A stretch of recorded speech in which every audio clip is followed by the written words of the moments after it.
Les procédés explicatifs. Les procédés explicatifs servent à préciser l'explication, à rendre plus claires les réponses élaborées dans le développement du texte. Lors de la lecture ou de la rédaction d'un texte explicatif, il sera important de reconnaître et d'utiliser les procédés explicatifs suivants. Débutons par la comparaison. Elle appuie l'explication en associant deux idées semblables ou opposées.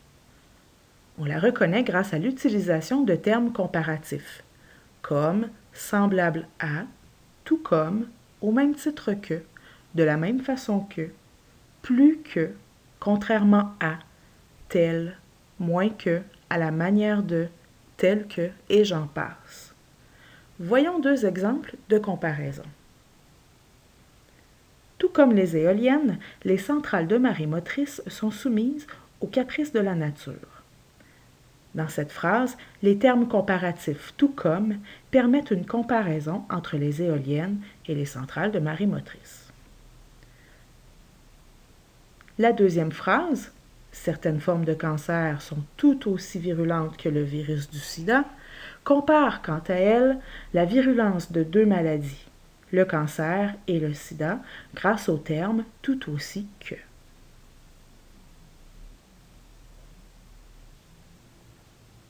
Le deuxième procédé explicatif est la définition. Elle donne le sens d'un mot utilisé dans la phase explicative.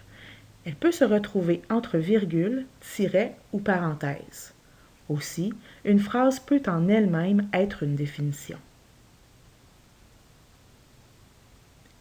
Cette femme souffre de sclérose en plaques, une maladie dégénérative du système nerveux, depuis déjà quelques années. Ici, la définition a été placée entre virgules. La salinité de l'eau est une mesure de la quantité de sel en milligrammes par mètre cube d'eau. Dans cet exemple, toute la phrase sert à définir ce qu'est la salinité de l'eau.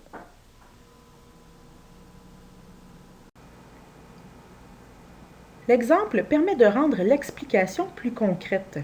Il est souvent introduit par un marqueur de relation, tel que, par exemple, c'est le cas de, comme.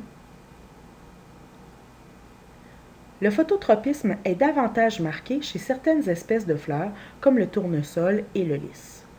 Ici, l'exemple permet de préciser les types de fleurs qui sont davantage concernés par le phototropisme. Voici un second exemple qui aide à présenter plus concrètement des propos. Un tsunami peut être particulièrement mortel. Ce fut le cas de celui survenu dans l'océan Indien en décembre 2004. Plus de 220 000 personnes ont perdu la vie. Passons à l'illustration.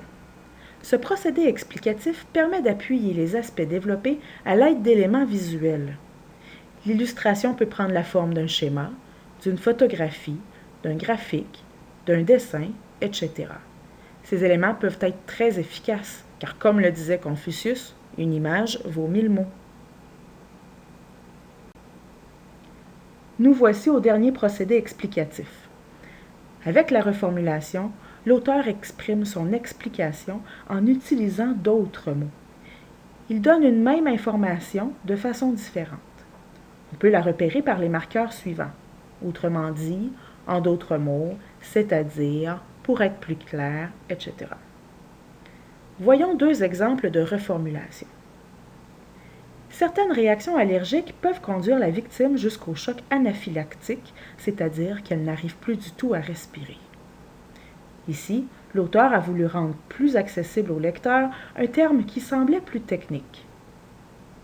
Le même phénomène se répète dans l'exemple suivant.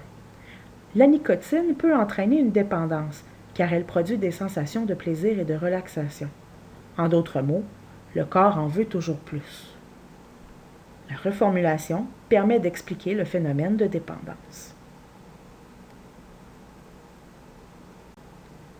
Voilà, tu en sais maintenant un peu plus sur les procédés explicatifs.